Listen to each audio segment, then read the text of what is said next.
शिक्षण ही प्रशिक्षण घेणे अत्यंत आवश्यक असतात. ते आलेले सर्व मुख्याध्यापक, CRC, शिक्षक बंधू, माझ्या मित्र आणि सर्वांना मी शिक्षण मंडळ तर्फे सर्वांना अभिनंदन करतो आणि अभिवादन करतो.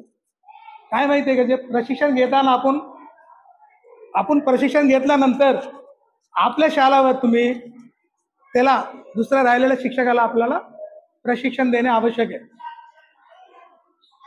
आणि ते मध्ये नवसाक्षरता अभियान अंतर्गत आपला परवा 8 दिवस पूर्वी माननीय जिल्हाधिकारी यांच्याकडे हे सर्व आढावा घेतला होता.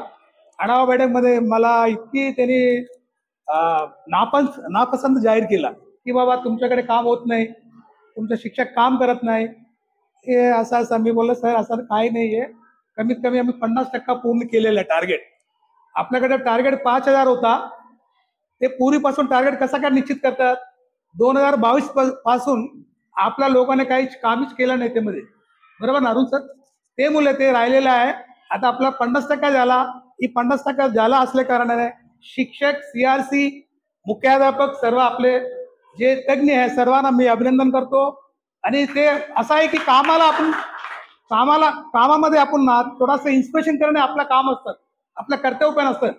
एखादा माणूस काम करतो ते म्हणजे त्याला आपण इन्स्पिरेशन करणे, त्याला उत्स्फूर्त करणे, ते म्हणजे आपल्याला काहीतरी ते म्हणजे मान सन्मान करणे आपलं कर्तव्य असतं. ते अनुषंगाने सर्वांनी चांगला काम केला. माझी असा इच्छा आहे की बाबा दुसऱ्या मिटिंगला मला फजिता होऊ नये. ॲज अ प्रशासनाधिकारी म्हणून ते सर्व मिटिंगमध्ये मी सर्व डायरेक्टर, डेप्युटी डायरेक्टर कुठल्याही मिटिंग असू दे, ते मिटिंगमध्ये संभारी बसून ते सर्व कामामध्ये ते परिपूर्ण करून घेतात. तुम्ही प्रशिक्षण घ्या, नाश्ता आणि चाय घ्या माझ्याकडून. चला, ऑल द बेस्ट. थँक्यू. दिलेलं संधी नाही ना, मी जातो. थांबा ना 2 मिनिटं, थांबा जरा. आणि दुसरा विषय आहे ना, आपण दिलेल्या संधी प्रमाणे मी सर्वांना आभारी मानतो आणि जय महाराज. बसा. धन्यवाद सर. सरांनी खूप चांगल्या प्रकारे सर्व CRC आणि त्यांच्या केंद्रातील शिक्षक त्यांना चांगल्या प्रकारे शुभेच्छा दिल्या आहेत.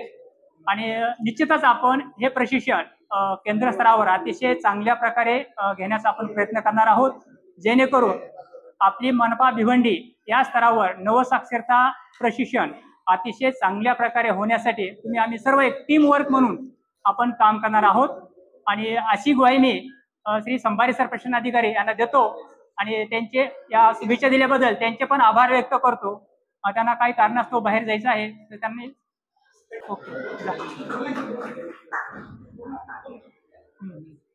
यानंतर हा जी नवसाक्षरता प्रोग्राम आहे, जो प्रोग्राम गेल्या 1 वर्षापासून अरुण सर अतिशय चांगल्या प्रकारे आणि प्रामाणिकपणे ते काम करत आहेत. या संदर्भातली रूपरेषा काय असेल, याचा उद्देश काय, घटक काय, या माध्यमातून थोडक्यात त्यांनी रूपरेषा सर्व शिक्षक आणि CRCने सांगावी अशी मी श्री अरुण सरांना विनंती करतो. Arun sir.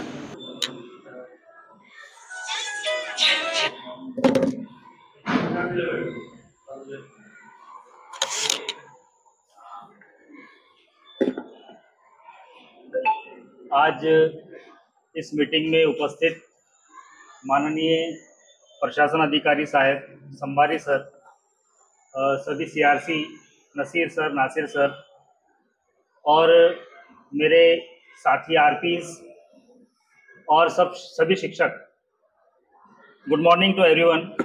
First of all, आज का जो उल्लास नवभारत साक्षरता के ताल्लुक से मीटिंग रखी गई है, मैं लगभग 1-1.5 साल से इस पर काम कर रहा हूं और आपको ये बात बता दूं कि मैंने इसकी कोई ट्रेनिंग नहीं लिया, ना कभी मैं ताल्लुका स्तर की कोई ट्रेनिंग लिया हूँ, ना कोई डिस्ट्रिक्ट लेवल पे गया हूँ.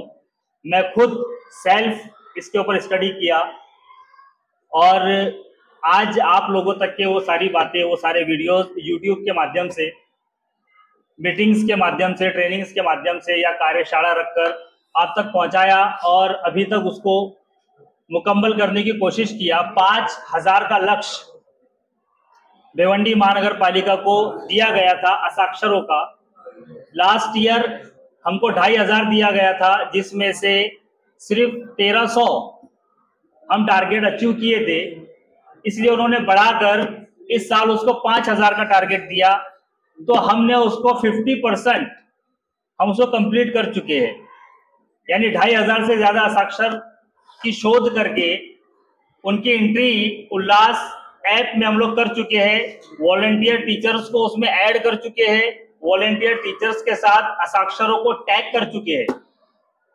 और इसमें हमारी जो शिक्षकों की भूमिका है वो सबसे महत्वपूर्ण भूमिका है। देखिए, उल्लास नवभारत साक्षरता सिर्फ एक अभियान नहीं है, उल्लास नवभारत साक्षरता हमारा स्वाभिमान है। जो शिक्षा जो है वो सबसे बेस्ट हथियार है हमारे पास, और इसी शिक्षा से अगर हमारे देश में, हमारे इलाके में, हमारे एरिया में कुछ लोग अगर इससे वंचित रह जाते हैं तो ये मैं समझता हूं कि हमारा ही दोष है। बहुत ज्यादा वक्त आपका नहीं लूंगा, सिर्फ कुछ बातें आपको बता देता हूं मोटी मोटी, और ट्रेनिंग का जो आगाज है वो हम करने वाले हैं। देखिए, अगर हमारे समाज में कोई शख्स मोबाइल नंबर लिख नहीं पाता है, बच्चों का नाम नहीं लिख पाता है खुद के, बैंक में जाकर एक पावती, एक स्लिप नहीं भर पाता है, बस का नंबर नहीं पढ़ पाता है, तो यह हमारे लिए शर्मनाक बात है। क्योंकि हम तमाम जो टीचर, जो शिक्षक यहाँ ये मुअज़्ज़िज़ है, हमारे हाथ में अगली तमाम पीढ़ियां है। हमारा काम, हमारा बर्डन बहुत ज्यादा है। मैं जानता हूं कि मसले मसाइल बहुत है हमारे पास, क्योंकि शिक्षक ही एक ऐसा प्राणी है, शिक्षक ही एक ऐसी पर्सनैलिटी है कि जो तमाम इम्पॉसिबल काम को भी पॉसिबल करने की ताकत रखता है। ये गवर्नमेंट को भी पता है इस बात के बारे में। अब हमारा जो काम है वो सिर्फ असाक्षर को पढ़ाना नहीं है, बल्कि जो वयस्क असाक्षर है, मैं उसके लिए स्पेशल एक वर्ड इस्तेमाल कर रहा हूं। हम बच्चों को नहीं पढ़ा रहे, वॉलंटियर टीचर्स जो पढ़ा रहे हैं, हम मेहनत जो कर रहे हैं टीचर्स, वो बच्चों के लिए नहीं कर रहे। अब हम किसके लिए मेहनत कर रहे हैं? एक ऐसे समाज के लिए मेहनत कर रहे हैं कि जिनके पास में बहुत सारा नॉलेज ऑलरेडी है, उनको सब पता है। वो समाज, वो असाक्षर एक उस बच्चे की तरह है, एक उस बालक की तरह है कि जिसको ABCD ज़बानी याद है, ओरली याद है, पहाड़े वो ओरली बोलता है, पोयम्स, नज़में, कविताएं वो आपको ओरली सुनाता है, लेकिन वो पढ़ने के काबिल नहीं है, वो एबल नहीं है कि उसको पढ़ सके, वो एबल नहीं है कि उसको लिख सके। वो बोल तो लेता है, पढ़ तो लेता है, क्योंकि उसको समाज ने दिया है। जो कुछ तजुर्बात उसने हासिल किया, जो एक्सपीरियंस उसने हासिल किया, वो उसने एक समाज से हासिल किया है, और वो वयस्क है, 18 साल से ज्यादा उसकी एज है, तो जाहिर बात है कि उसको बहुत कुछ आता है। हमको सिर्फ उसकी मेहनत क्या करना है कि उसका विकास हमको करना है और ऑलराउंड करना है, हर एतबार से करना है। सिर्फ इतना ही नहीं कि उसको पढ़ना लिखना सिखा देना है, बस इतना ही नहीं करना है, बल्कि उसका जो ज़हनी विकास है वो भी हमको करना है। और हमारे पास ये बहुत अच्छा अवसर है, it is a good opportunity for us, कि हम ऐसे लोगों को भी अब कुछ ना कुछ काम करने के काबिल बना सकते हैं समाज में, जो किसी काम के लायक नहीं है। हमारे पास में अगर नॉलेज है, अक्सर हम लोग बैंक में जाते हैं तो कोई ना कोई वहां पर हमको जरूर मिलता है जो हमको ये बोलता है कि मेरा फॉर्म भर दे। सबके साथ होता है ऐसा। कभी हम बैंक में जाते हैं तो हमको कोई ना कोई जरूर मिलता है जो बोलता है कि 1000 रुपया निकालना है, विड्रॉल फॉर्म भर दो, यानी उनको वो नहीं आता है भरकर। तो हमको उनको ऐसा साक्षर बनाना है कि जिससे उनको पढ़ना लिखना भी आ जाए, और जो दीगर फैसिलिटीज है गवर्नमेंट से जो हमको दी जाती है, वो तमाम फैसिलिटीज उन सबको भी मिल पाए। बहुत सारी मालूमात इसके अंदर आपको देने वाली है। मैं थैंक यू कहता हूँ शेफ सर को कि शेफ या प्रशिक्षणामध्ये आपलं सगळ्यांचं स्वागत करतो। नवभारत साक्षरता कार्यक्रम हा पूर्णतः शिक्षणाशी संबंधित कार्यक्रम आहे। फक्त एवढाच फरक आहे की यापूर्वी आपण औपचारिक शिक्षणासाठी खूप प्रयत्न केले आहेत. आपली सर्व व्यवस्थाच मुळात त्या कामासाठी आहे. आणि त्या औपचारिक शिक्षणामध्ये मला एक तुम्हाला सांगायला आवडेल की 2009 साली एक राईट टू एज्युकेशन नावाचा एक कायदा आला होता. तर बघा, तर त्यावेळी असा प्रश्न पडला होता की या कायद्याची आवश्यकता काय, कारण का त्याही पूर्वी आपण 6 ते 14 वयोगटातल्या मुलांसाठी रेग्युलर काम करत होतो. मग असं असताना सुद्धा वेगळा अजून एक कायदा निर्माण करण्याची गरज काय? बघा, असे प्रश्न पडतात, त्याची वेगवेगळे उत्तर असतात. आपले बरेच वेळा आपले जे राज्यकर्ते असतात ते बाहेर जातात, तेव्हा आपण खूप आत्मविश्वासाने म्हणतो की आमचा देश याच्या पुढे जगात महासत्ता असणार आहे. हा ठीक आहे, तुमचा देश महासत्ता असणार आहे, पण असं नको व्हायला की तुमच्या देशामध्ये एका बाजूला खूप प्रगती आहे आणि एका बाजूला साधं प्राथमिक शिक्षण सुद्धा खूप खात्रीपूर्वक मिळेल की नाही हे सांगता येत नाही. असं नको व्हायला.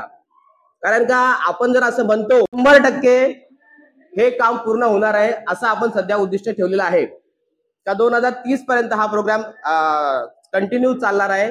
आणि त्या 30 पर्यंत आपण 100% असाक्षर लोकांना साक्षर करण्याचं काम पूर्ण करणार आहोत. तर बघा, मग याचे नेमके उद्देश काय आहेत, तर हे आपल्याला समजलं पाहिजे. मग आजची माझी जी तासिका आहे ती उद्देश याच्यावरच आहे का या कार्यक्रमाचा उद्देश काय. तर बघा, त्यातला पहिला उद्देश असा आहे, देशातील 15 वर्ष व त्याहून अधिक वयोगटातील निरक्षर व्यक्तींमध्ये म्हणजेच असाक्षर व्यक्तींमध्ये पायाभूत साक्षरता, वाचन, लेखन व संख्याज्ञान विकसित करणे. आतापर्यंत मी जे काय बोललो ह्याच्यावरच बोललो आता की आपल्याला 2030 पर्यंत जे असाक्षर लोक आहेत त्यांच्यामध्ये वाचन, लेखन आणि संख्याज्ञान विकसित करणे हे आहे. आता बघा, बऱ्यापैकी आपल्याला असं वाटतं की बऱ्यापैकी लोकांना येतं, पण असं तरी पण अजून आहे, जनगणनेचे आकडे आहेत, आपल्याला हे कुठे कुठे अनुभव येतात की असे लोक असतात की ज्यांना हे समजत नाही आणि त्यांचा मग कुठेतरी कॉन्फिडन्स कमी वाटतो आपल्याला असं, आणि मग ते सरळ बोलतात की हम कहाँ पडे हे असं वगैरे असं. पण ह्या कार्यक्रमाच्या माध्यमातून आपण पुन्हा एकदा त्यांना ही संधी उपलब्ध करून देणार आहोत. तर बघा, हा आपला पहिला उद्देश झाला. पुढे, देशातील 15 वर्ष आणि त्यावरील वयोगटातील शिकाऊ व्यक्तींना महत्वपूर्ण जीवन कौशल्य विकसित करणे. या कौशल्यामध्ये आर्थिक साक्षरता, कायदेविषयक साक्षरता, डिजिटल साक्षरता, आपत्ती व्यवस्थापन, कौशल्य, काळजी व जागरूकता, बालसंगोपन आणि शिक्षण, कुटुंब कल्याण इत्यादी बाबींचा समावेश आहे. बघा, आपण एक उद्दिष्ट ठेवलं की लेखन, वाचन आणि संख्याज्ञान विकसित करणे हे झालं, पण त्याच्याबरोबर आज जग एवढं बदलत चाललेलं आहे की केवळ वाचन, लेखन आणि संख्याज्ञानाने ती व्यक्ती तेवढ्या कॉन्फिडन्सने या जगामध्ये वावरू शकेल की नाही सांगता येत नाही. मग अशा वेळेस आपलं हेही काम होतं की त्या माणसाला आज या मोबाईलच्या जगामध्ये डिजिटल साक्षरता सुद्धा आली पाहिजे, वित्तीय साक्षरता सुद्धा आली पाहिजे. त्याच्यामध्ये आपल्याला खूप काय पुढे जायचं नाही आहे, पण थोडंफार साक्षरता. एखादा शेतकरी आहे तर त्याला हे समजलं पाहिजे की आता सध्या काय हवामान आहे, पिकांची काय स्थिती आहे, कुठला रोग आहे. त्या मोबाईलच्या माध्यमातून आपल्याला काही समजेल का, मग त्याला ही थोडी जाणीव झाली पाहिजे असं. पण बघा, आता बऱ्याचशा लोकांना बऱ्यापैकी काही गोष्टी येतात मोबाईल मधल्या, पण तरी पण असे पण काही लोक असतात. आता आपण जर बघितलं फोन पे आणि गुगल पे, ते लोक घाबरतात त्या पद्धतीने ट्रान्झॅक्शन करायला असं, कारण का त्यांना अजून पण थोडी भीती वाटते असं. तर मग हे जर आपण ह्या कार्यक्रमामध्येच आपण कायदेविषयक साक्षरता, आपत्ती व्यवस्थापन कौशल्य ह्या जर गोष्टी आणल्या तर त्यांना जर त्याला टच झाला तर कदाचित ते त्यांचं पुढचं जीवन जगायला त्यांना अतिशय मदत होईल आणि सुसह्यता येईल आणि ते एक चांगलं जीवन कौशल्य त्यांच्यामध्ये निर्माण होईल. बघा, तिसरा उद्देश आहे देशातील 15 वर्ष आणि त्यावरील वयोगटातील शिकाऊ व्यक्तींना मूलभूत शिक्षण देणे. यामध्ये समतुल्य पूर्वतयारी स्तर, मध्यस्तर असून सदर कार्यक्रम NCERT, SCERT आणि NIOS, SIOS यांच्या सहकार्याने राबवण्यात येईल. आता बघा, हा उद्देश थोडा व्यापक आहे.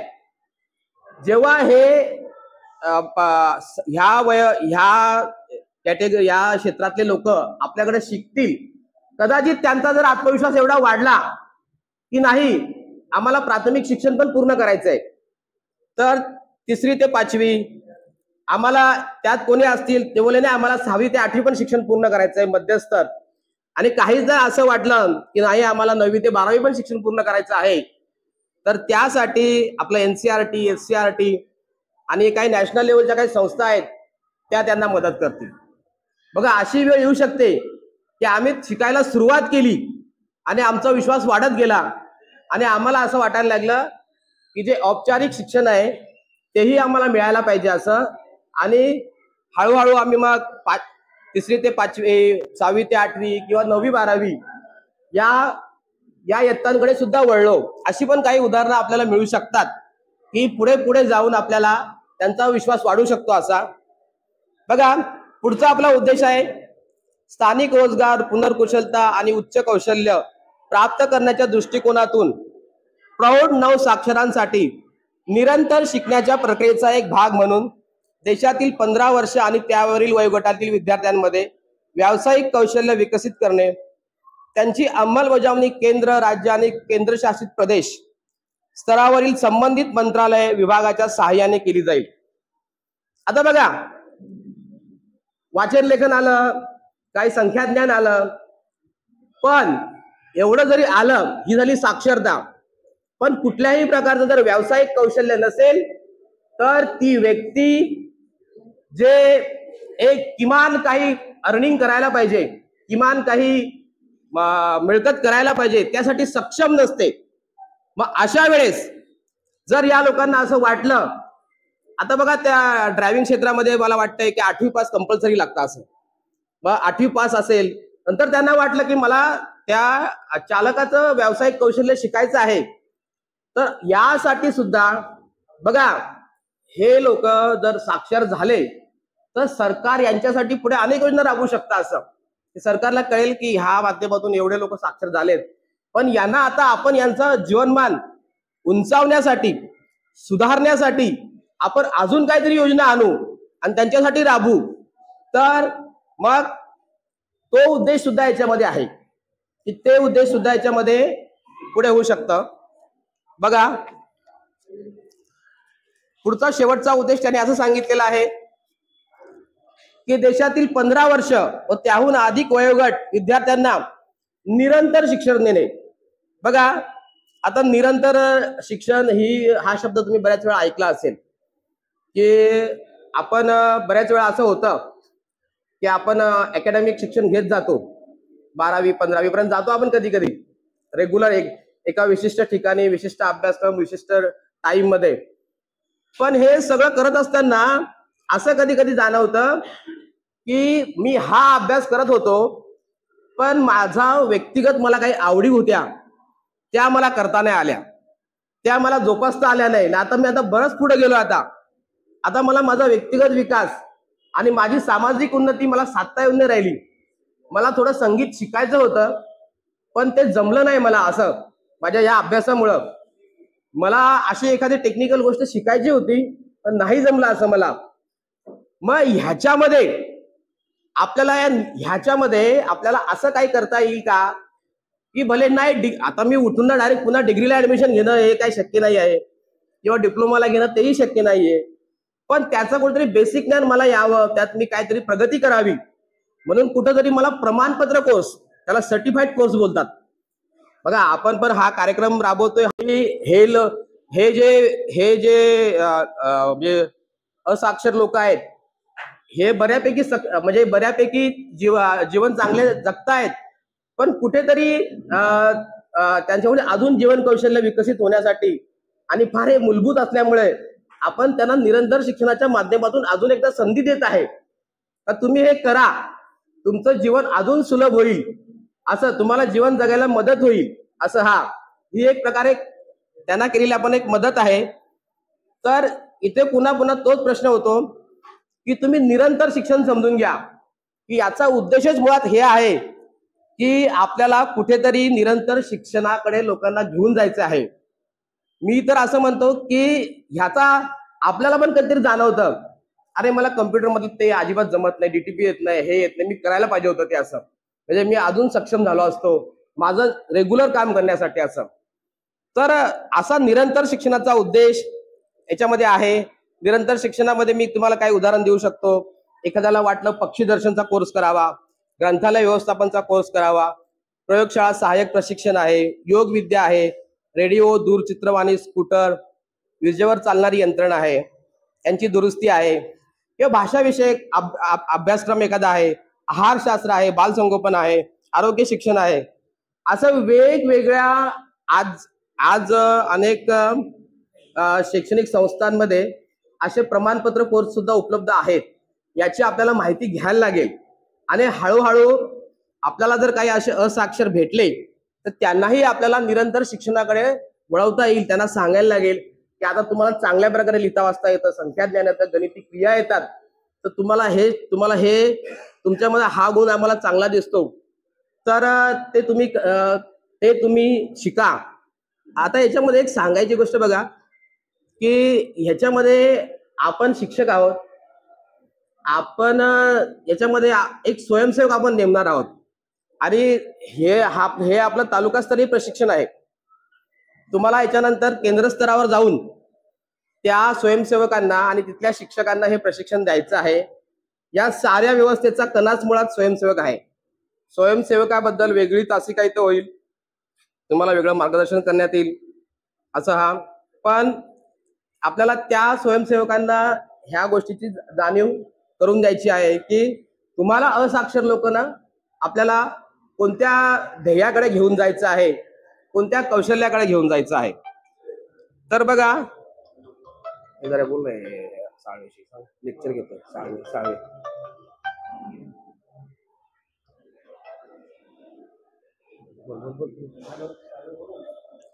तर बघा आपण निरंतर शिक्षणाबद्दल बोलत होतो.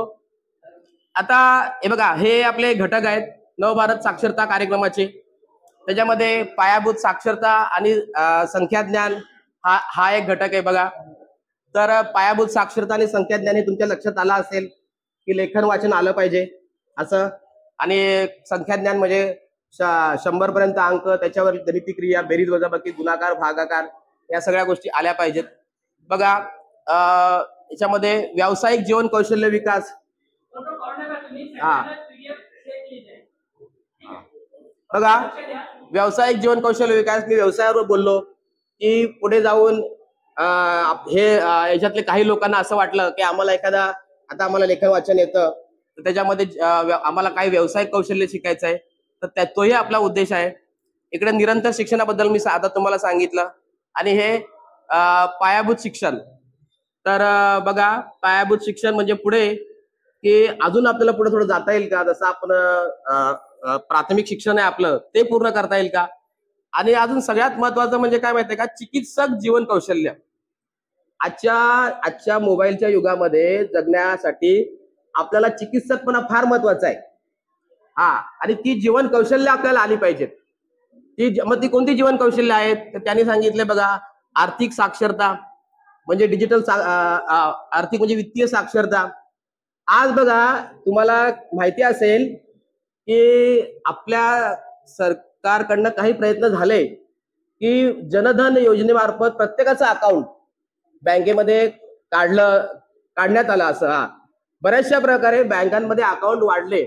मग ते जनधन योजना जी आहे ना, एक प्रकारे आर्थिक साक्षरता आहे ती, असं की ह्या पद्धतीने लोकांमध्ये हा अवेअरनेस गेला पाहिजे की आपले आर्थिक व्यवहार आपण बँकेच्या माध्यमातून केले आणि एक बँकेत जर आपला अकाउंट असेल तर थोडा आपला आत्मविश्वास वाढतो, असं की माझे पैसे तिकडे आहेत, सेफ आहेत, सुरक्षित आहेत आणि त्याला काही धोका नाही आहे. आणि मग ते आर्थिक साक्षरता सुद्धा याच्यातून आपल्याला मिळवायची आहे. डिजिटल तर मी तुम्हाला पहिलेच बोललो की आजकाल प्रत्येक क्षेत्रात मोबाईल एकमेकाला आपण संदेश देणं घेणं इथपर्यंत मर्यादित नाही आहे. तर आज तुम्ही कुठेही जा, सगळे व्यवहार डिजिटवर होतात. आपल्या अकाउंटचा एक 4 अंकी डिजिट असतो. अभियानांतर्गत सर्वांचे आधी स्वागत केलेले आहे. ऑनलाईन प्रशिक्षण गेल्या 4 दिवसापूर्वी जिल्हा स्तरावर घेतलेले आहे आणि त्यामध्ये जे तज्ञ मार्गदर्शक होते, अगदी त्यांचं जर तुम्ही भाषण ऐकले किंवा त्यांनी स्पष्टीकरण केलेलं या नवभारत साक्षरता अभियानांतर्गत खूपच त्याचं तळमळ आहे की आपला भारत देश साक्षर झाला पाहिजे. आपल्या भारतात निरक्षर कोणाला म्हटलं जातं किंवा असाक्षर कोणाला म्हटलं जातं, ज्यांना तो लिहिता वाचता येत नाही अशांना आपण असाक्षर म्हणतो.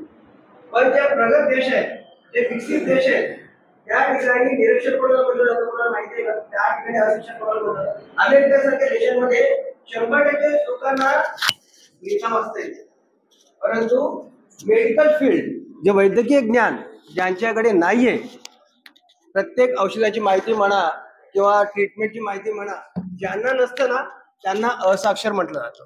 पण आपण किती मागे आहोत, तरी पण आपला देश या पंचवार्षिक किंवा गेल्या 10 वर्षापासून खूप प्रगती केलेली आहे.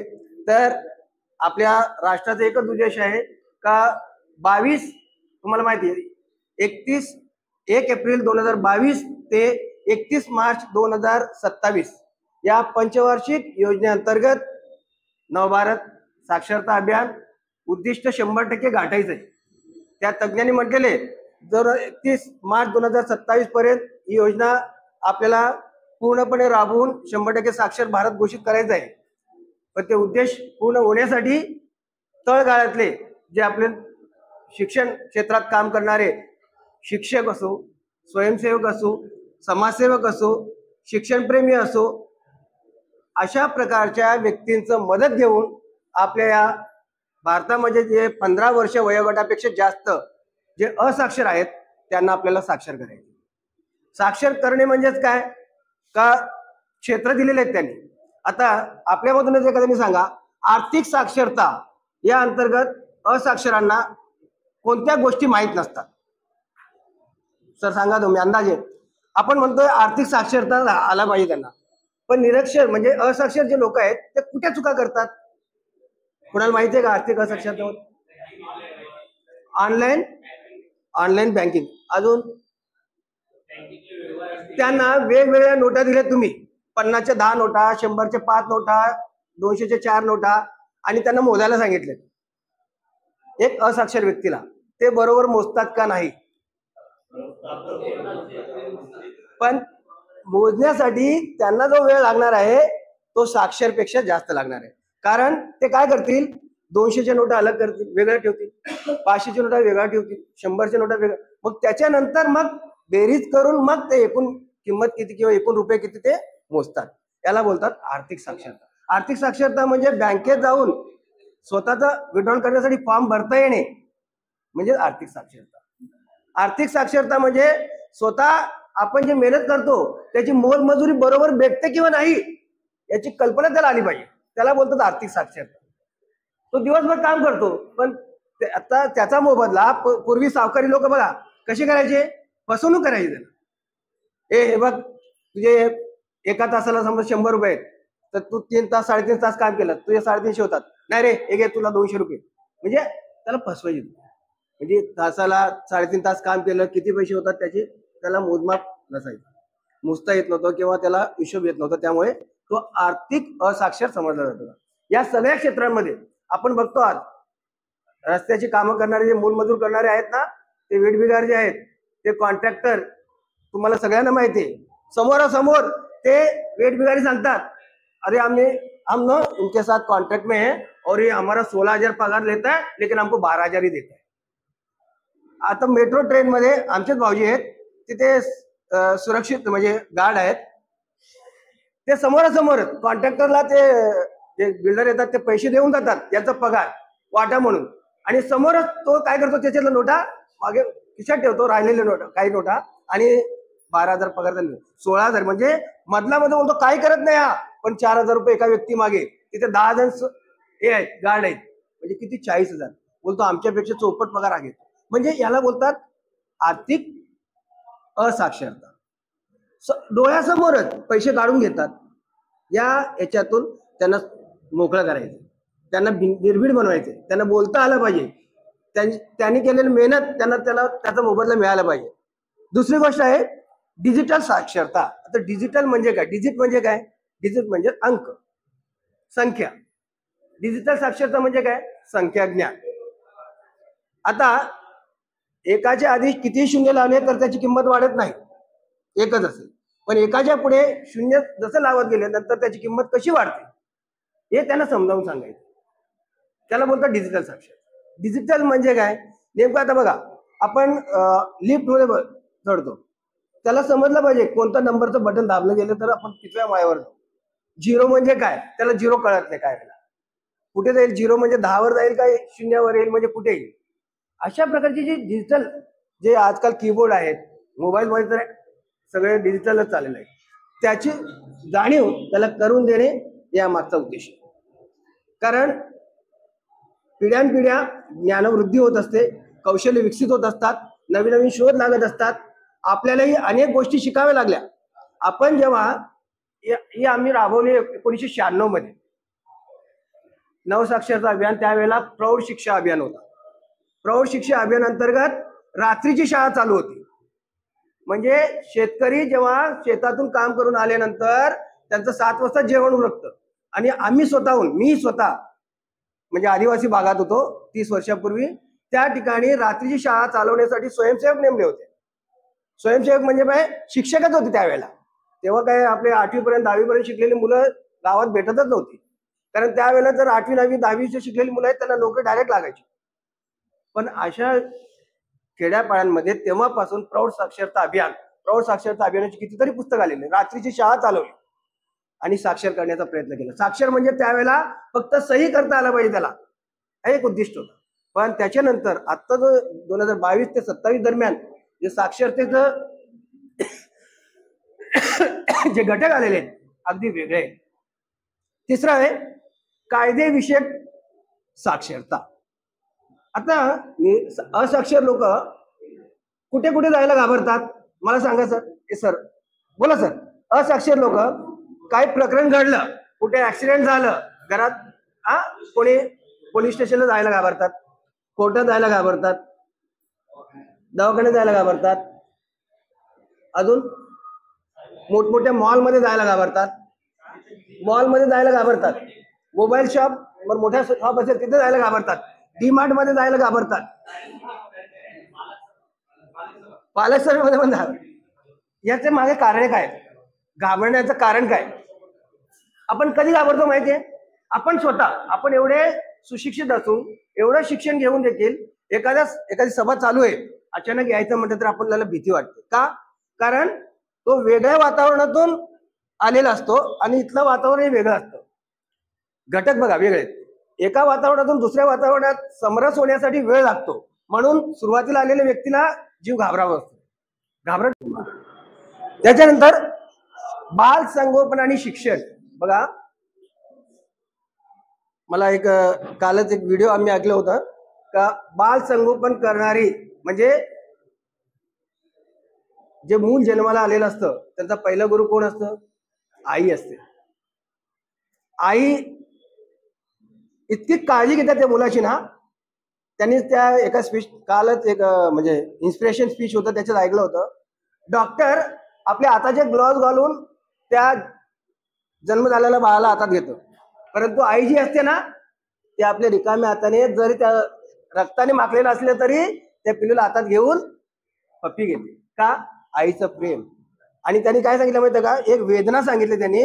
आपण एखाद्याला चिमटी काढली ना ते डेव्हिल मध्ये मोजतात. डेव्हिल एखाद्याला चिमटी काढली तर किती दुःख झालं किंवा किती हे झालं आपल्याला इजा झाले त्याचा डेव्हिल मध्ये मोजतात. तर 0.5 एवढंच आपल्याला दुखणं होतं. परंतु आई जेव्हा मुलाला जन्म देते ना, तर 57 डेव्हिल्स यातना सहन करते. विचार करा, आपल्याला आतोडीने 25 आतोड्या जेव्हा पाठीवर मारल्यानंतर जितक्या वेदना होतात ना, तेवढ्या वेदना एका मुलाला जन्म दिल्यानंतर होतात. बाल संगोपन मध्ये काय म्हटलेलं, आई किती काळजी घेते. निरक्षर जरी आई असली, असाक्षर जरी आई असली, तर जन्म झाल्याबरोबर सर्वात प्रथम आपली दूध तर पाजते, शिवाय डॉक्टरला सांगते माझ्या मुलाला वाचवा, माझा जीव गेला तर चालेल पण मुलाला वाचवा आधी म्हणते. एवढं बाल संगोपनाचे जे गुण आहेत ते ओतप्रेत भरलेले आहेत. परंतु किती महिन्यांनी कोणता डोस द्यावा याबद्दल त्या महिलांना साक्षर केलं पाहिजे. प्रत्येक महिन्याला डोस देणे आहे की नाही. एक आपल्याला प्रसूती झाल्यानंतर एक कार्डच देतात, या महिन्यात या महिन्यात या डोस घ्या. तुम्ही इंदिरा गांधी वगैरे बघत असाल, किती लाईन लावलेले असतात ते लोक. असाक्षर याला बोलतात बाल संगोपन मध्ये साक्षरता आणणे. तुम्ही त्याचं शिक्षण द्या. याच्याशिवाय आरोग्य सेवा आणि पर्यावरण. आता आरोग्य सेवा,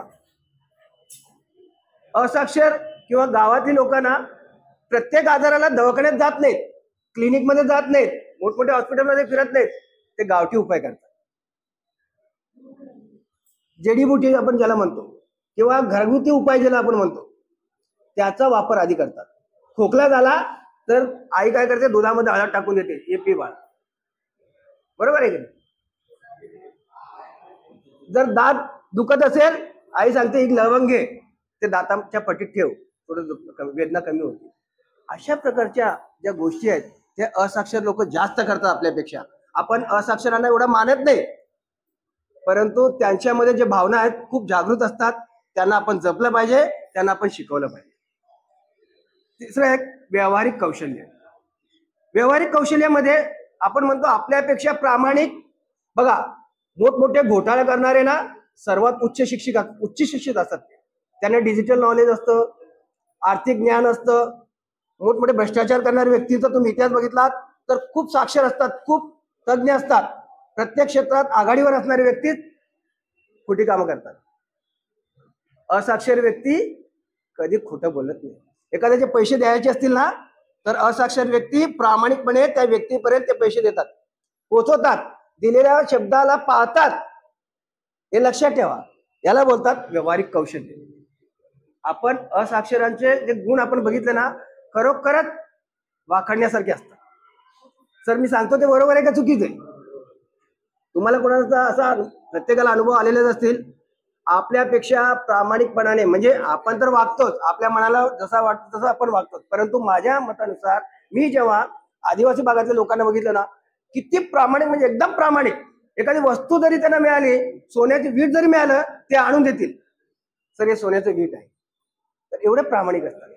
पण आपल्याकडे आपल्या ज्या वातावरणात वावरतो एवढं प्रामाणिकपणा दाखवून पण चालणार नाही.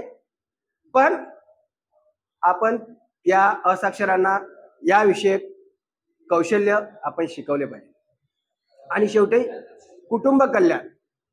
कुटुंब कल्याण ही एक योजना होती. कुटुंब कल्याण ही वेगळी योजना होती, परंतु कुटुंब कल्याण अंतर्गत त्यांना काय साक्षर करायचंय, म्हणजे काय सांगायचं त्यांना, का हम दो हमारे दो. त्यामुळे होणारे जे फायदे आहेत याच माहिती त्यांना द्यायची. पुढे घ्या सर, आगे करो. या ज्या गोष्टी आहेत त्या आपल्याला कशातून साध्य करायच्या आहेत, या अध्ययन निष्पत्तीमधून. कोणत्या अध्ययन निष्पत्ती आहेत? भाषाविषयक अध्ययन निष्पत्ती आहेत. भाषाविषयक एकूण 14 अध्ययन निष्पत्ती आहेत. तर 14 अध्ययन निष्पत्तीमध्ये आपण जे स्वयंसेवक नेमणार आहोत त्यांना आधी प्रशिक्षित करायचं आहे. आपल्याला त्यांना आधी मार्गदर्शन करायचं नाही. बघा, अक्षरांचा आकार आणि ध्वनी. अक्षरांचा आकार कसा आहे आणि त्याचा ध्वनी. तर जे आपल्याकडे शिकणारे आहेत किंवा स्वयंसेवक ज्यांना प्रेरित करणार आहे ते एकदम ज्ञानी आहेत. त्यांना हातात पेन देखील धरता येत नाही, अक्षरांची वळणं देखील त्यांना समजत नाहीत. परंतु आपण अक्षरांचा आकार आणि त्यांचा ध्वनी हे समजावून सांगायचं. कसं? एखादा क अक्षर आहे, क अक्षराला गोल आहे, मध्ये दांडा आहे, नंतर अर्धा गोल आहे, क बोलतो. आणि त्या क पासूनच बनणारे जे इतर अक्षर आहेत, उदाहरणार्थ व आहे, फ आहे, बरोबर आहे की नाही. म्हणजे एकाच आकाराचे जे अक्षर आहेत त्यांना समजावून सांगायचे का बाबा या अक्षराला हे म्हणतात. म्हणजे अक्षर लिहिल्याबरोबर त्याचं ध्वनीमध्ये रूपांतर करून जर ऐकवलं तर ते बरोबर लक्षात ठेवतील. या अक्षराला क म्हणतात, या अक्षराला फ म्हणतात, या अक्षराला ब म्हणतात. आणि त्यांना स्वतंत्रपणे अक्षर ओळखता आली पाहिजेत. कोणतेही अक्षर दिलं पण डिजिटलमध्ये त्यांना अक्षरांची ओळख बघा, ते नयनाने बघणार आहेत, डोळ्याने बघणार आहेत आणि डोळ्याने बघून ते टिपून ठेवणार आहेत. याला द म्हणतात, याला क म्हणतात, याला च म्हणतात. अक्षर समोर आल्याबरोबर त्यांच्या मुखातून ते स्पष्ट उच्चारलं गेलं पाहिजे. तिसरी गोष्ट, स्वर आणि त्यांच्या मात्रा अचूक ओळखतात. स्वरांना मात्रा असतात का? स्वर आणि त्यांच्या मात्रा, स्वरांना मात्रा असतात का? होय किंवा नाही बोला ना. नाही, स्वरांना मात्रा नसतात. सांगा ना, स्वर किती आहेत? 14 स्वर आहे. तर स्वरांना मात्रा नसतात.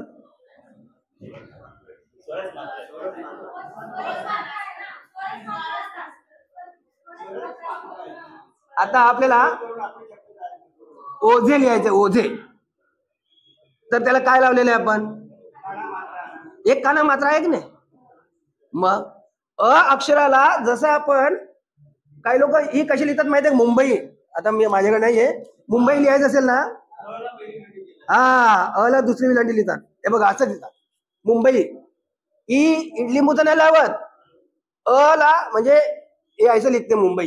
ये राइट है. हमारे ऑर्डर में मुंबई का एक कॉलेज में जब था ना, ये मुंबई ऐसा लिखा गया था. अ को दुसरी विलांटी ऐसे मुंबई, हे पण दुसरी विलांटीच आहे. लक्षात घ्या. इडलिंबूचा जो बनतो ना, त्यालाही वरती काय आहे? वेलांटी आहे. वेलांटी आहे मुंबई. इडलिंबूचा आपण लावतो. अशा प्रकारे त्यांनी काय म्हटलं बघा, स्वर आणि त्यांच्या मात्रा अचूक ओळखता आल्या पाहिजेत. काना कशाला म्हणतात, उकार कशाला म्हणतात आणि मात्रा कशाला म्हणतात. त्याच्यानंतर पाठात येणारे पुन्हा पुन्हा येणारे शब्द. पाठात येणारे शब्द कोणकोणते आहेत ते ओळखता आले पाहिजेत. एखादा पाठ त्यांना वाचून दाखवला तर कोणते शब्द परत परत आलेत हे त्यांना ऐकतानाच लक्षात येईल. त्याच्यानंतर अक्षर जोडायचे. शरद 3 अक्षर जोडले तर कोणता शब्द तयार झाला? शरद. असं अक्षर जोडून त्यांना शब्द वाचन दिलं पाहिजे. संपूर्ण शब्दाला जाणून त्यांचे वाचन करणे, म्हणजे संपूर्ण शब्दातील एक एक अक्षर ओळखून एकत्रितपणे वाचन करणे. त्याच्यानंतर चित्र किंवा संदर्भाचा अंदाज लावून त्याचे वाचन करणे. आता चित्र दिले नळाचा, नळाचं चित्र दिले, बाजूला नळ लिहिले. नळाचा आकार पण नळासारखाच आहे. नळाचा आकार नळासारखाच आहे म्हणून ते लक्षात ठेवतील. या नळाला न म्हणतात. पाण्याचा ळ बाळाचा वेगळं शिकलं. अशा प्रकारे त्या चित्राशी सुसंगत शब्दाचं वाचन त्यांच्याकडून करून घ्यायचं. नळ आहे, घर आहे, दार आहे, दरवाजाचं दार, दरवाजा दाखवलाय, दार किंवा दरवाजा. अशा प्रकारचे शब्द आपण चित्र आणि शब्दाचं वाचन करून घेऊ शकतो.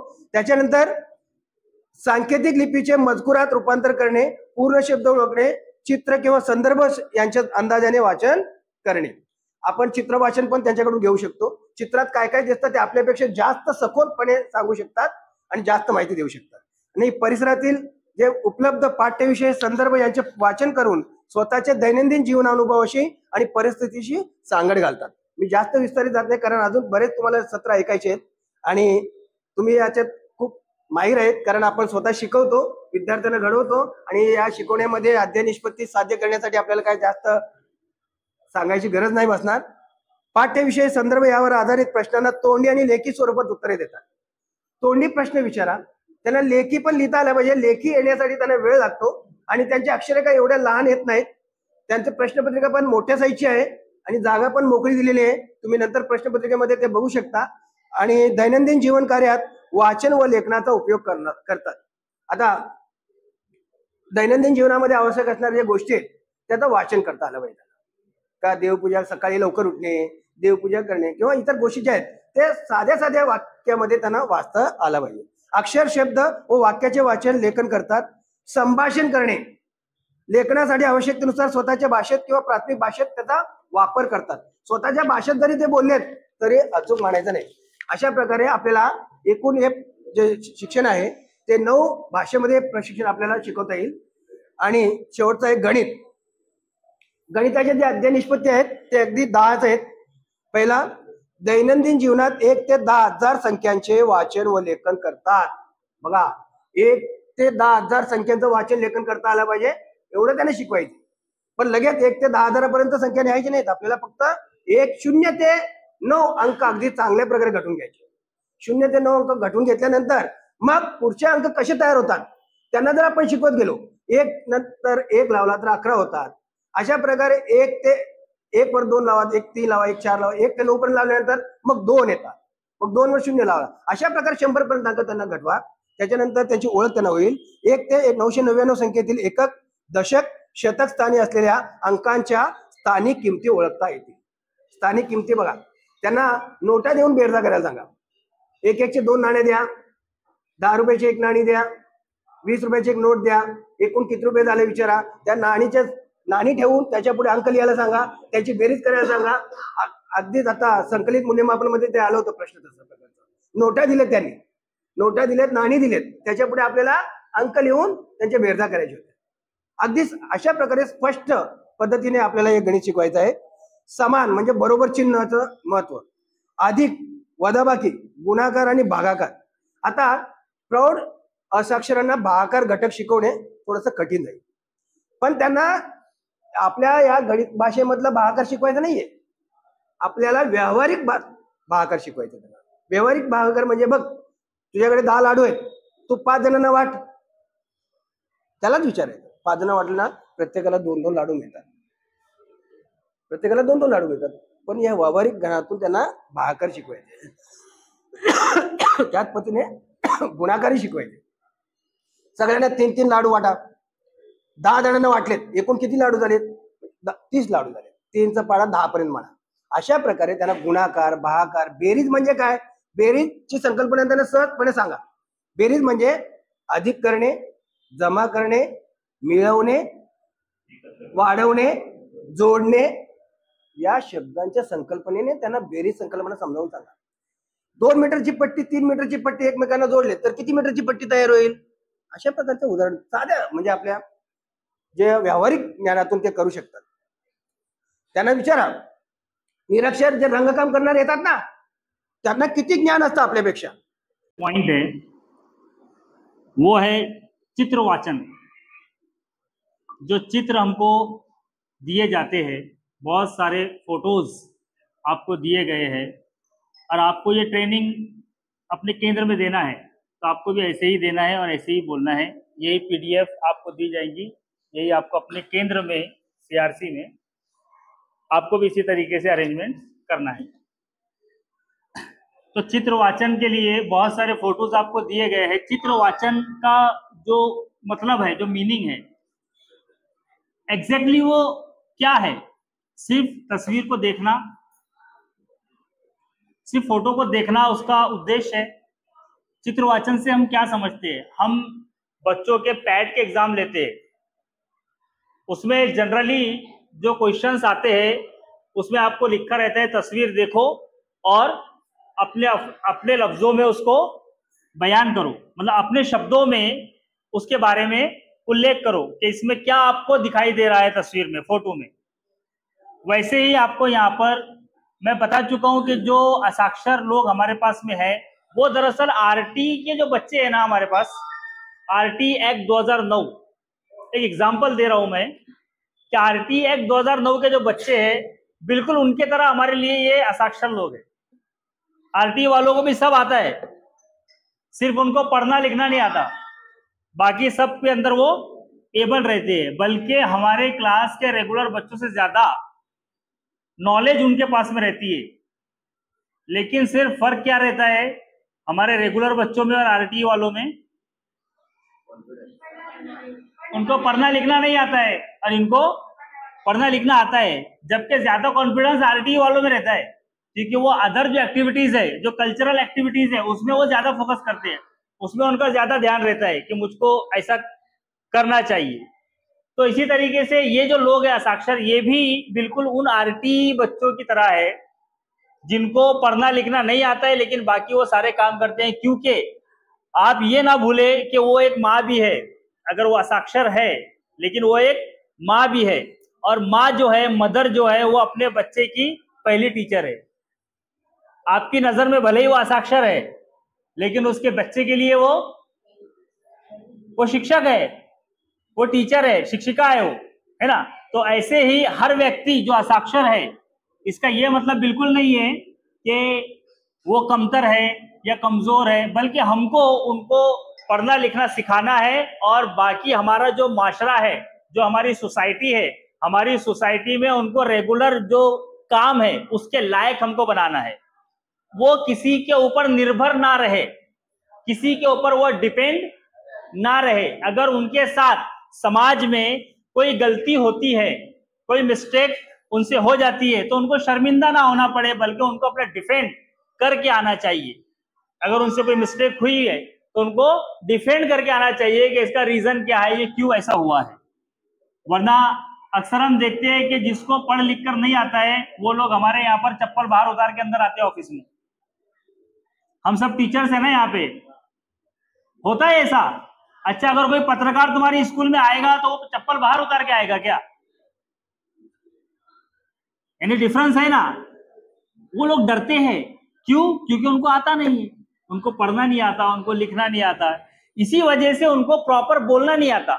हम जो यहाँ पर खड़े रहकर बोल सकते हैं, उसका एक सबसे बेसिक रीजन ये है कि हमारे पास में वोकेबुलरी है, हमारे पास में अल्फाज का, शब्दों का ढेर है, वो हमको लर्न है, इसलिए हम यहाँ पर खड़े रहकर बोल सकते हैं। लेकिन कोई असाक्षर व्यक्ति सिर्फ इसलिए नहीं बोल सकता है क्योंकि उसके पास में वो अल्फाज मौजूद नहीं होते। नए अल्फाज हमको उसको सिखाना है। यही सब के बारे में ये ट्रेनिंग है।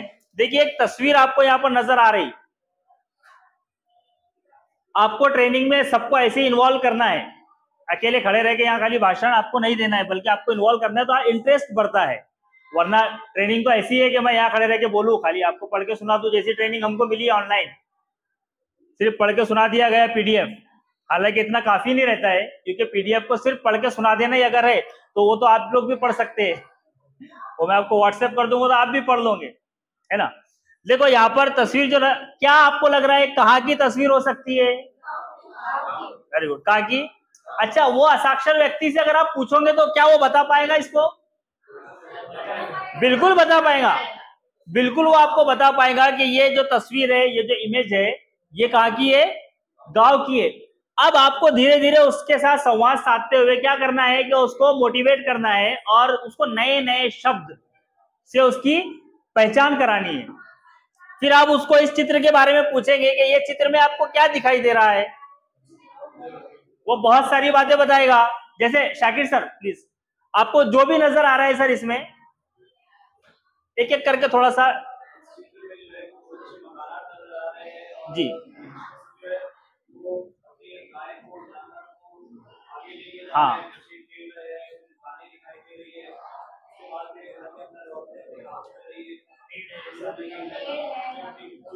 बिल्कुल, thank you sir. Rizwan sir, थोड़ा सा और कुछ नया जी, देखिए यहाँ पर, हाँ चैटिंग कर रहे हैं वहां पर, है ना, बातें कर रहे हैं, ठीक है। और ये 2 सीसीटीवी कैमरे भी यहाँ पर बैठे हुए हैं, है ना, ठीक है, जो हर गली मोहल्ले में रहते हैं। हाँ, पीछे स्कूल है, देखिए यहाँ पर जो है ना, ये एक स्कूल है, शाला है ना।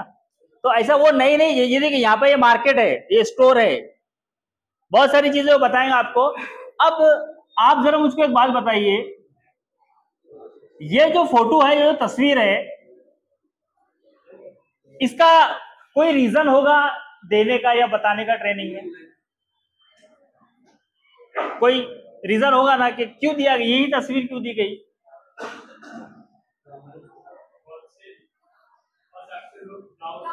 वेरी गुड, क्योंकि गवर्नमेंट का ऐसा मानना है, जो डेटा उन लोगों के पास कलेक्ट हुआ है, तो वहां पर रिपोर्ट्स ये गई है कि गांव में रहने वाले लोग थोड़े असाक्षर, कम पढ़े लिखे हैं, जब पढ़े लिखे ही नहीं है बनिस्बत शहरों के, है ना। अगर शहरों के मुकाबले में हम देखें, कंपैरिजन अगर करें सिटीज का और विलेजेस का, तो क्या होगा कि विलेजेस में आपको असाक्षरता ज्यादा नजर आएंगी और सिटीज में कम नजर आएंगी। लेकिन हमारा भिवंडी सबसे अलग है। क्यों? क्योंकि हमारे भिवंडी में सब लोग गांव से आए हुए, बहुत कम लोग हैं प्रॉपर के जो इस सिटी के अंदर पले बड़े बसे, है ना। वरना अदरवाइज हमारे पास जो कॉरपोरेशन में बच्चे आते हैं, तो कॉरपोरेशन में तमाम के तमाम बच्चे कैसे रहते हैं? सब बाहर से, यूपी, बिहार, छत्तीसगढ़, इन्हीं स्टेट के ज्यादातर बच्चे हमारे पास रहते हैं। तो अब इसलिए हम ये बोल सकते हैं कि हमारे लिए ये इमेज सुटेबल है, हमारे लिए ये इमेज, क्योंकि हमारा, मैं तो अपनी भिवंडी को शहर मानता ही नहीं हूँ। हाँ, मिस यूट्यूब पर है, ऐसा मत बोलिए। हाँ सही बोल रहे हैं मिस। क्या रास्ते भी अगर देखेंगे ना, रोड्स भी देखेंगे ना, एक अलग विषय है, ठीक है। लेकिन अगर ये तस्वीर देखी जाए तो फौरन जहन में आता है, क्या जहन में आता है? हमारे एक गांव का मंजर, एक सीन जो गांव में बसा हुआ हमारा। और जैसे ही मैं अगर इस तस्वीर को देखता हूं तो मुझको सबसे पहले हरियाली, एक ऐसा मतलब थिंग मेरा ऐसे जाता है, पॉइंट उधर जाता है, थिंकिंग कि वहाँ हरियाली हरियाली, ठंडी ठंडी हवा और शांति। बिल्कुल, यहाँ पर बहुत रश है, बहुत ट्रैफिक है, बहुत प्रॉब्लम है। तो इस तस्वीर से आप उनसे संवाद साध सकते हो, इस तस्वीर को बताकर आप उनसे बहुत सारी बातें पूछ सकते हो ओरली, क्योंकि उनको लिखना पढ़ना अभी नहीं आता है। तो ओरली जब आप उनको पूछोगे, अब आप उनको बोलोगे कि जैसा ये एक शाला है, ठीक है, तो उनको ये पता चलेगा कि शाला तो है, लेकिन अब इसको आपको लिखकर बताना है कि शाला, शलकना शाड़, अलकना शाड़ा, आपको लिखकर बताना है उसको, है ना, कि भाई शाला ऐसे लिखते हैं, स्कूल ऐसे लिखते हैं, मदरसा ऐसे लिखते हैं। उर्दू मीडियम का है, मराठी मीडियम का है, या इंग्लिश मीडियम का, कोई भी मीडियम का हो। हालांकि इंग्लिश मीडियम का मुझे नहीं लगता है कोई हस्ताक्षर होगा, है ना, मुझे नहीं लगता ऐसा कि इंग्लिश मीडियम का कोई हस्ताक्षर होगा। खैर, तो जो भी उसका लैंग्वेज है, वो तेलुगु है, कन्नड़ है, मराठी है, हिंदी है, उर्दू है, इंग्लिश है, जो भी लैंग्वेज है, उस लैंग्वेज में फिर आपको क्या करना है, धीरे धीरे उसको शब्दों की तरफ लेकर आना है, क्योंकि हम उसको पढ़ा रहे हैं। ये आपको बताना है उनको, किसको? जब आप ट्रेनिंग लोगे समय सेविकाओं के साथ, फिर उनको बुलाया जाएगा, फिर उनको बताना पड़ेगा, जो आपके वॉलंटियर टीचर्स हैं, फिर आपको उनको ट्रेनिंग देना पड़ेगी कि अब आपको इनको ऐसे पढ़ाना है। ये चले आ रही है रियासत से जिले पर, जिले से ताल्लुके पर, ताल्लुके से फिर अपने अलग अलग सीआरसीज में, सीआरसी से अपने अपने स्कूलों में, इस तरीके से रहेगा, ठीक है। अब आपने तस्वीर में देखिए जो क्वेश्चंस है, जो मैंने आपको सवाल पूछा है, हे चित्र कुठले आहे, तो मैं आपको पूछ चुका हूँ ये कहाँ का है, ये गांव का है फोटो, है ना। तुम्हारा चित्रात अंदाज कसा आला, अब तुमको कैसे लगा कि भाई ये गांव का है? तो उसमें दिख रहा है ना, क्योंकि सिटीज में, शहर में क्या होता है, बड़ी बड़ी बिल्डिंग्स रहती है, ट्रैफिक रहता है, रोड्स रहते हैं, है ना, और बड़ी बड़ी फैक्ट्रीज रहती है, मॉल्स रहते हैं, हॉस्पिटल, कार्स, है ना, सब।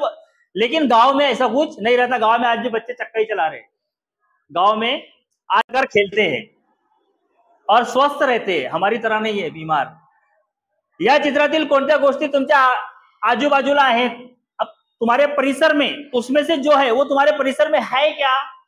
मुझे नहीं लगता कि कोई है ना। इवन पेड़ भी नहीं है, बहुत रेयर है। पेड़ भी आपके घरों के, फ्लैट के अतराफ में, आपकी बिल्डिंग से बहुत रेयर होंगे, लेकिन वहां पूरी हरियाली है। और एक भी घर या बिल्डिंग या फ्लोर ऐसा नहीं है कि जो डबल मंजिला हो, सिंगल मंजिला हो, ऐसा है नहीं। सब ग्राउंड फ्लोर पर रहते हैं, उनको ऊपर चढ़ना उतरना उससे कोई मतलब नाही रहते जनरली। तुम्हाला चित्रात काय दिसते, ते काय करत आहे, तुम्ही कधी शाळेत गेले आहेत का? ये सारे क्वेश्चंस आपको उनसे पूछना है कि भाई आप कभी स्कूल में गए क्या? तो बताएंगे कि हाँ मैं पहले गया था, जाता था, फिर छोड़ दिया, फिर नहीं गया, या कभी गया ही नहीं, है ना, टाइम ही नहीं मिला, ठीक है ना। फिर ये सब आपको क्वेश्चंस पूछना है। मैं आपको इन शॉर्ट बता रहा हूँ क्योंकि मैं ये सवाल आपसे पहले ही पूछ चुका हूँ, ठीक है ना। फिर आपको क्या करना है, जीवनातील अनुभवांशी संबंध जोड़ने, यानी जो उनके तजुर्बात है, जो उनका अनुभव है, उससे आपको क्या करना है, आपको संबंध जोड़ना है उससे, कि भाई आपको क्या समझ में आया, आपने क्या सीखे, उसको जो भी प्रैक्टिकली आता है उसके साथ उसको हमको अध्ययन करना आहे उसका. काय घडले असेल नंतर काय घडेल, है ना, ऐसा हुआ इसलिए ऐसा हुआ होगा, ऐसा क्यों हुआ, इस तरीके के क्वेश्चंस उनको आपको पूछना है. कॉमन क्वेश्चंस है. दोन माणसे कशाबद्दल बोलत, है ना, जैसे दो लोग हैं किस बारे में बात कर रहे हैं, तो वो बोलेंगे अब मुझे को ऐसा लगता है कि वो राशन लेने के लिए गए हैं, चित्र देखकर. हाँ, उसमें जो लिखा है. वो ऑफिस की बात कर रहे हैं, वो आपस में अपनी दोस्ती की बात कर रहे हैं, वो किसी शादी के रिलेशन में बात कर रहे हैं. चित्रात कितने टायर आहेत, कितने टायर है वहां पे चित्र में, एक है. तो ये जनरल क्वेश्चंस है सब. इस तरीके से आपको इनको क्वेश्चंस पूछना है और उनको हिम्मत देना है. अब देखिए चित्र वाचन करण्यासाठीची सूचना. अब चित्रातील प्रत्येक गोष्ट काळजीपूर्वक पाहण्यास सांगा. चित्रात तुम्हाला काय काय दिसत आहे असे प्रश्न विचारून त्यांना बोलण्यास प्रोत्साहन द्या. उदाहरण, या चित्रात काय दिसते, ते काय करत आहेत, त्यांच्या हातात काय आहे, असे सोपे प्रश्न विचारा.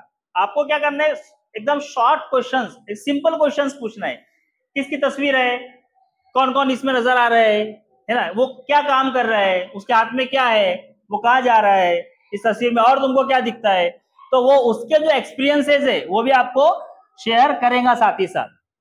फिर संबंध जोडा. चित्रातील गोष्टींच्या त्यांच्या दैनंदिन जीवनाशी संबंध जोड़ण्यास सांगा. उदाहरण है, अब जैसा कोई खेती करता है, देखो यहाँ खेती का जो लफ्ज आया है ना, जो शब्द आया है, ये इसीलिए आया है क्योंकि समझा यह जा रहा है कि सिर्फ गांव के लोग निराक्षर है, सॉरी असाक्षर है, लेकिन हमारे शहर के लोग भी असाक्षर है. तो अगर वो खेती करता है तो उसको खेती के बारे में पूछो. अगर वो किराना शॉप पर बैठता है, रेशन की दुकान पर बैठता है, उसको उससे रिलेटेड पूछो. अगर वो रिक्शा चलाता है तो उसको उससे रिलेटेड क्वेश्चन करना है. जो उसका व्यवसाय है, जो भी उसका व्यवसाय है, उसके व्यवसाय के अकॉर्डिंग आपको उससे क्वेश्चन पूछना है.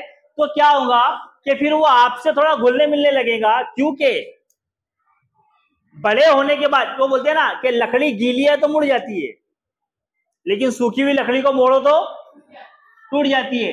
तो जो जिन लोगों को हम पढ़ाने वाले हैं, जिन लोगों को हम साक्षर बनाने वाले हैं, वो सूखी लकड़ी की तरह है. उनके ऊपर अगर तुम ज्यादा प्रेशर दोगे तो फिर वो क्या होगे, वो टूट जाएंगे, वो मुड़ेंगे नहीं. तो हमको क्या करना है, उनको सॉफ्टली समझाना है. क्या करना है, सॉफ्टली समझाना है. उनसे इस तरीके के क्वेश्चंस आपको पूछना है. इससे देखो उनकी जो कल्पना शक्ति है, जो उनकी थिंकिंग है, सोचने की जो क्षमता है ना, थिंकिंग पावर, उसमें क्या होगा, उसमें इंक्रीमेंट होगा, उसमें इजाफा होगा. वो और ज्यादा सोचेंगे, और अच्छा सोचेंगे, और बेहतर सोचेंगे. भावना ओळखा. चित्रातील व्यक्तींच्या चेहऱ्यावरील भाव ओळखण्यास, अब देखो आपको इमोजीज आते हैं व्हाट्सएप में, इमोजीज ऐसे गोल बना हुआ रहता है ना, स्टिकर्स और इमोजीज जो रहते हैं,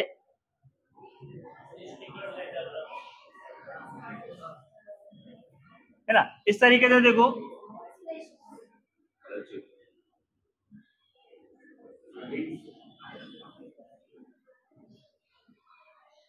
है ना, इस तरीके से रहता है. उसमें कुछ सैड रहते हैं, कुछ स्माइली फेस रहते हैं, है ना, कुछ आंसू बहा रहे, ऐसे कुछ ऐसा इस तरीके के रहते हैं. बहुत सारे इमोजीज है ना. तो अब जो भावना है, एक्सप्रेशंस जो है हमारे, वो चेहरे से पता चलना चाहिए. जैसे मैं अभी यहाँ आपके चेहरे देख के बता सकता हूँ कि आप लोग उकता गए हो. अब वो क्योंकि एक तो इससे हमारा कोई रिलेटेड है, हमारा रिलेशन है नहीं, ना हमारी पगार का इससे कोई लेना देना है, ना हमारे एजुकेशन का इससे कोई लेना देना है. मतलब हमको ऐसा लगता है कि इससे हमारा कोई फायदा नहीं, ऐसा लगता है. फायदा है. आपको पता है क्या फायदा है? इससे फायदा ये है कि अगर तमाम लोग साक्षर रहेंगे तो सबसे पहला काम, देखिए हम सब शिक्षक है, ठीक है ना. आप मुझको बताइए, आप सबके पास में बाइक है, अकील सर आपके पास स्कूटी है, बाइक है, ठीक है. आप जब भी रास्ते से जाते हो तो आप रूल्स को फॉलो करते हो या नहीं करते हो? सर देखो, हाँ तो सुनो, ठीक है, देखो मैं साक्षर हूं, मैं रूल्स को फॉलो करता हूं, मैं घाई गड़बड़ नहीं करता। इन केस कोई इमरजेंसी है तो अगर करे तो एक अलग बात है, लेकिन जनरली हम स्कूल जाते टाइम एकदम आराम से जाते हैं। हाँ, आते टाइम गड़बड़ करते होंगे क्योंकि घर जल्दी पहुंचना रहता है। तो अगर हम साक्षर है, ठीक है ना, तो सबसे पहले तो हम नियमों का पालन करना सीखते हैं। क्योंकि हम अगर बच्चों को पढ़ा रहे, हम अगर बच्चों को ये बात बता रहे कि बेटा रूल्स को फॉलो करो, तो पहले हमारा फर्ज है कि उसको हम फॉलो करें, है ना। तो ये लोग अगर साक्षर हो जाएंगे, ये लोग में अगर इतना सेंस आ जाएगा कि कहाँ झगड़ा नहीं करना है, कहाँ झगड़ा करना है, कहाँ ट्रैफिक जाम नहीं करना है। छोटी छोटी बातों पे ट्रैफिक जाम हो जाता है, छोटी छोटी बातों पे। और हम लोग क्या करते हैं, अगर हमसे किसी को धक्का लग जाए तो सॉरी बोलते कि नहीं बोलते, बोलते हैं ना, सॉरी बोल के निकल जाते हैं। लेकिन कोई अगर असाक्षर रहा तो उसको थोड़ी पता सॉरी वो तो झगड़े पर उतर आता है। तो इसलिए देखो इम्पैक्ट पड़ेगा। मैं ये नहीं बोल रहा हूं कि आज आप लोगों ने उनको साक्षर किया और कल असर हो गया, 1 साल में हो गया, 2 साल, हो सकता है 10 साल लगे, हो सकता है 10 साल लगे, हो सकता है 20 साल लगे, लेकिन यकीनन होगा। जब हम लोग पढ़े लिखे रहेंगे, आप जापान को देखिए, जाके वहां की न्यूज देखिए, वीडियोस देखिए, सारे लोग पढ़े लिखे हैं। जहाँ साक्षर है, जहाँ लोग असाक्षर नहीं है। तो वहां का एजुकेशन सिस्टम देखिए, है ना, वहां का ट्रैफिक सिस्टम देखिए, वहां का आप जो समाज जिस तरीके से रहता है, हेल्पफुल, उनका जो मिजाज है, किसी को भी हेल्प करना, वो इतना पोलाइटली थैंक यू बोलते हैं थोड़ी थोड़ी बातों पर, बिल्कुल एकदम झुक कर ऐसे अदब से, है ना। तो वो सब हम लोग सीखने को हमको मिलेगा। आपको उनको प्रश्न पूछने वाला बनाना है, खामोश बैठने वाला नहीं बनाना है। आपको भी जो भी प्रश्न आपके दिमाग में आता होगा तो आप पूछो मुझसे, मैं आपके जवाब देने के लिए खड़ा हूं यहां पर। हे लक्षात ठेवा, चित्र वाचन ही फक्त बघण्याची प्रक्रिया नाही, सिर्फ देखने के लिए नहीं है कि सिर्फ देखो, तर ती एक संवाद साधण्याची आणि समजून घेण्याची प्रक्रिया आहे। त्यामुळे त्यांना शांतपणे मार्गदर्शन करा आणि त्यांच्या प्रत्येक प्रयत्नाला प्रोत्साहन द्या।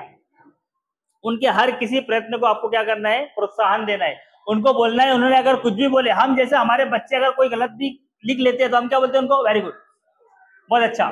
तो इस तरीके से आपको उनको अच्छा बोलना है। बहुत सारा है, मैं पीडीएफ आपको भेज दूंगा। टाइम हमारे पास बहुत कम है, सिर्फ आधा घंटा बचा है और अभी 2 लेक्चर बाकी है, मेरे ख्याल से 3 लेक्चर बाकी है। हाँ, मैं इन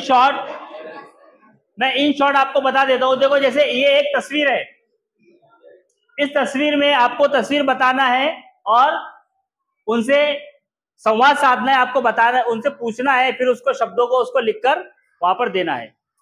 बहुत सारी फोटोज यहाँ पर दी गई आपको, बहुत सारी तस्वीर दी। देखो ये तो जनरली हम बनाते हैं ड्राइंग में, है ना।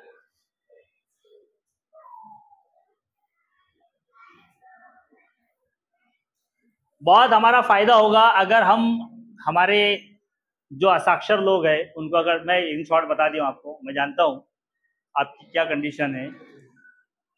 10 से 2 का टाइम दिया गया था और इसके बाद और 2 टॉपिक भी थे मेरे वो, लेकिन उसमें जो है तो सिर्फ हमको, देखो मैं की ओळख होना चाहिए, उनको नोट गिन के आना चाहिए, उनको वेट, लीटर, वजन, उनको टेप गिन के आना चाहिए, मेजरमेंट लेकर आना चाहिए। ये सब हमको उनको सिखाना है। उसके लिए भी इमेजेस है उसके अंदर, वो मैं आपको भेज दूंगा। अब वो सिर्फ सोपा है, कोई मुश्किल नहीं है। और हम सब शिक्षक हैं, हम अच्छे से उसको जब हम कर सकते हैं, मैं कर सकता हूँ तो आप भी कर सकते हैं, ठीक है ना। क्योंकि मैं तो आपसे सबसे जूनियर हूं, जब जूनियर कर सकता है तो सीनियर्स भी कर सकते हैं। Thank you so much.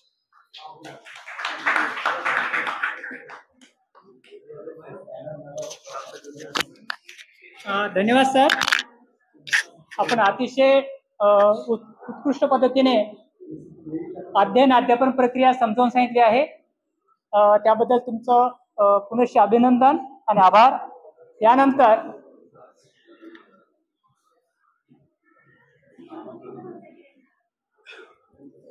मूल्यांकन कसं करायचं आहे, ही झाली आपली अध्ययन अध्यापन प्रक्रिया. शैक्षणिक साहित्य दिले, पण आता मूल्यांकन कसं करायचं आहे. तर मूल्यांकन करत असताना त्या कोणकोणत्या बाबी लक्षात घ्यायच्या आहेत आणि त्याचं अवलोकन कसं करायचं आहे या संदर्भात Shri Govind Walekar sir, PR high school, त्यांना मी असं आमंत्रित करतो की त्यांनी मूल्यांकन संदर्भात गणित विषयाचं सेशन सुरू करायचं.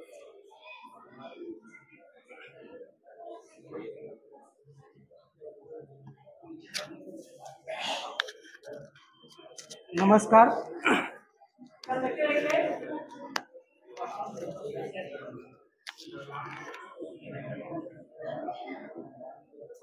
हा 1 मिनिट लक्ष द्या.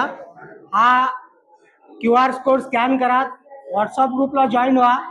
आता जे तुमचे सर्व सेशन झालेले आहेत याच्यावर तुम्हाला एक कसं या संदर्भामध्ये हे आपलं ट्रेनिंग होतं.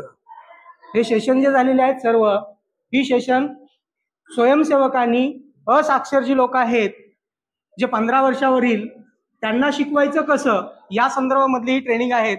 आणि ज्यानंतर आपण हे त्या असाक्षर लोकांना शिकवल्यानंतर त्या लोकांचं मूल्यांकन कसं करायचं, जसं आपण मूल्यमापन आपल्या विद्यार्थ्यांचं करतो त्या पद्धतीनं त्यांचंही मूल्यमापन करायचं आहे, त्यांचंही मूल्यांकन करायचं आहे.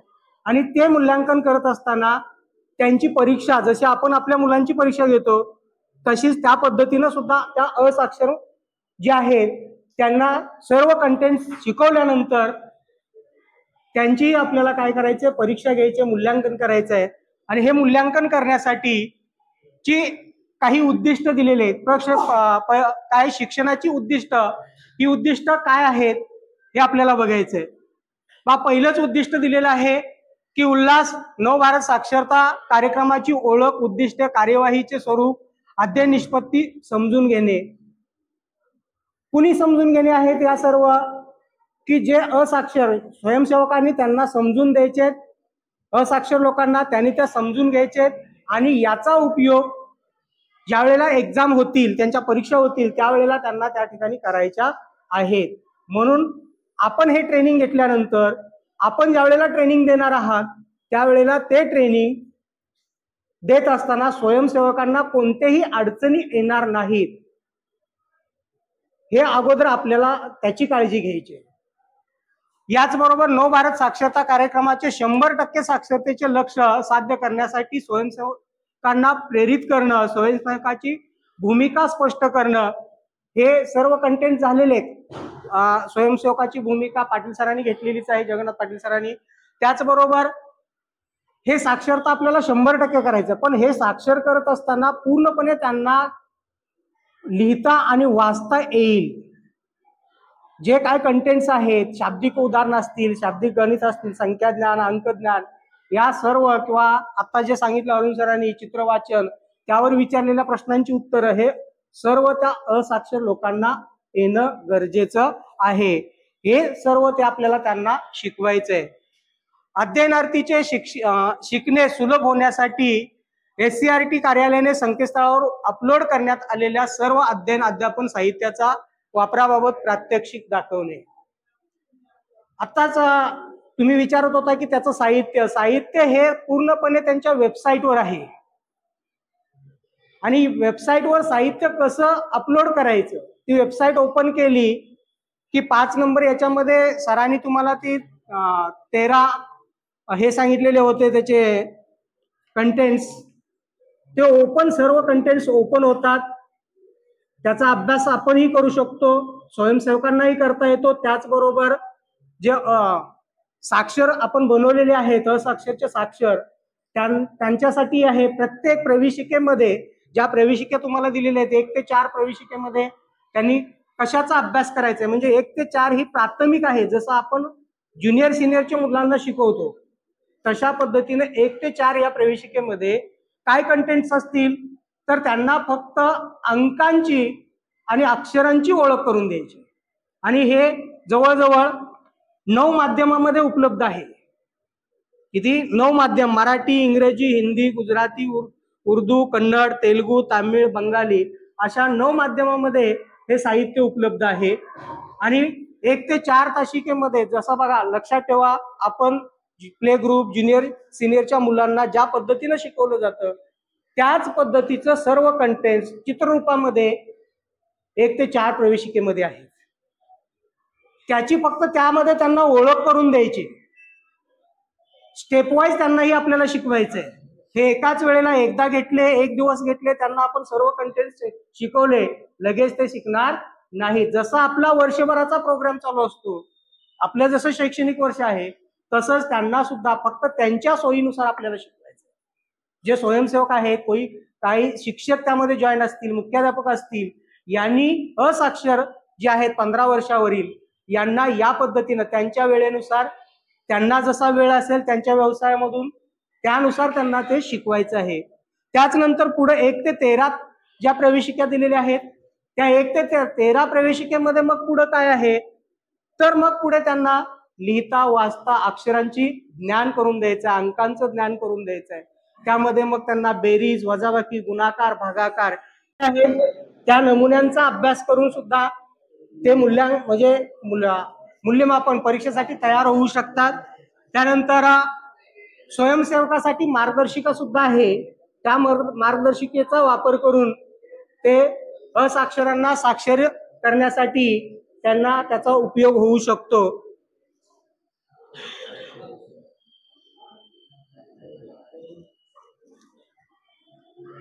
या थीम्स 13 थीम्स याचंही विश्लेषण झालेलं आहे तुमचं. कुटुंब आणि शेजार यामध्ये काय घ्यायचं आहे हे संतोष सरांनी सांगितलेलं. कोणत्या अक्षरांची ओळख करून द्यायची, त्यांना कोणत्या अंकांची ओळख करून द्यायची, काही फक्त स्वर आणि व्यंजन याचीच त्यांना कुटुंब आणि शेजार या घटकामध्ये ओळख करायचे. संवाद कसा साधावा, संवादाविषयी त्या म्हणजे हे 13च्या 13 थिंग्स ज्या आहेत या सर्व तुम्हाला समजून सांगितलेले आहेत. तरीही त्या परत वाचतोय. आमची संस्कृतीमध्ये येणारे घटक चित्ररूपामध्ये इथं दाखवलेले आहे.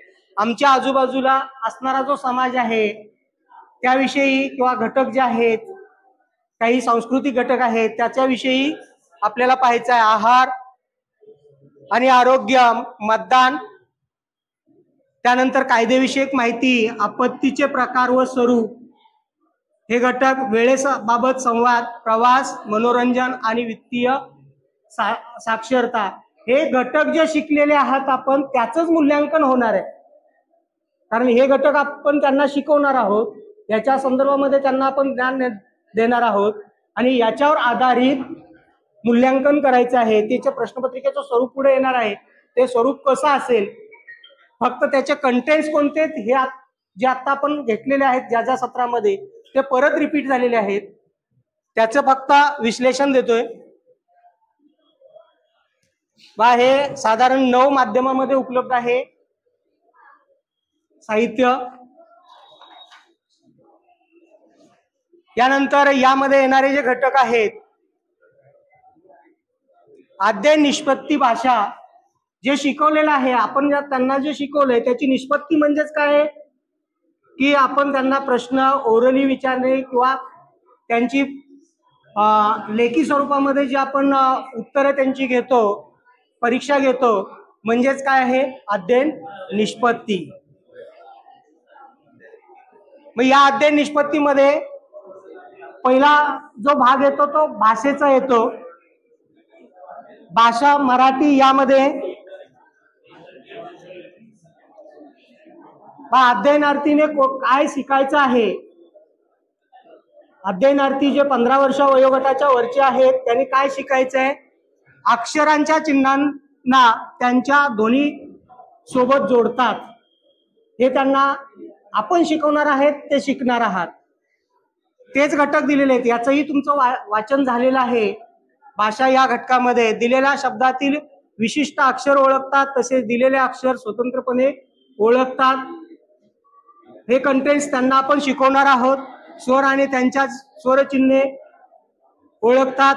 पाठ्य घटकामध्ये वारंवार येणारे शब्द ओळखतात.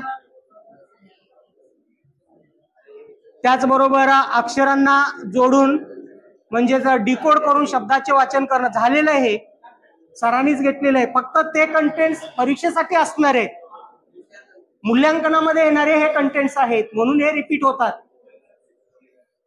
गणित अध्ययनार्थींना म्हणजे गणित हा घटक सुद्धा त्याच पद्धतीने आहे. घेतलेला आहे. 1 ते जवळजवळ 1 लाख पर्यंतच्या संख्या ते वाचतात, त्याचबरोबर त्याचं लेखन करतात, दैनंदिन व्यवहारामध्ये वापर करतात. हे सुद्धा जवळजवळ 15 मुद्दे आहेत. 1 ते 99 म्हणजेच यामधले एकक, दशक, शतक हे अंक ओळखतात. या स्थानाचे अंक, चिन्हांची ओळख होते, बेरीज, वजाबाकी, गुणाकार, भागाकार याची ओळख त्यांना झालेली आहे की नाही हे पाहण्यासाठी आपल्याला त्यांची अध्ययन निष्पत्ती बघायची. लक्षात येते. हे कंटेंट्स त्यांना आपण शिकवणार आहोत स्वयंसेवकामार्फत. शिकल्यानंतर याची त्यांच्या प्रश्नपत्रिका ज्या वेळेला त्यांना मिळतात त्यावेळेला ते सोडवतात का नाही पाहण्यासाठीचे हे मुद्दे, म्हणजे अध्ययन निष्पत्ती ती आपण साध्य केली आहे असं आपल्याला म्हणता येईल. म्हणजे त्याचबरोबर बघा, म्हणजे हे कंटेंट्स, नोटा, पैशांची ओळख तर सर्व आहे त्यांना. 1 रुपयापासून जवळजवळ ते 1000, 2000 ची सध्या नाहीये, पण 2000 नोटेपर्यंतची त्यांना ओळख आहे. काही आकृत्या आहेत त्याची ओळख झालेली आहे. पण एक उदाहरण बघा, जे आपण भाकरीच्या संदर्भामध्ये घेतलेलं होतं. 1 भाकरी त्याला निम्मी केल्यानंतर अर्धी होते, पण अर्धा हा अंक लिहायचा कसा आपल्याला माहित आहे, परंतु त्यांना अर्धा हा अंक किती म्हणजे कोणकोणत्या टाईपने लिहिता येतो. 1/2 या रूपामध्ये आपण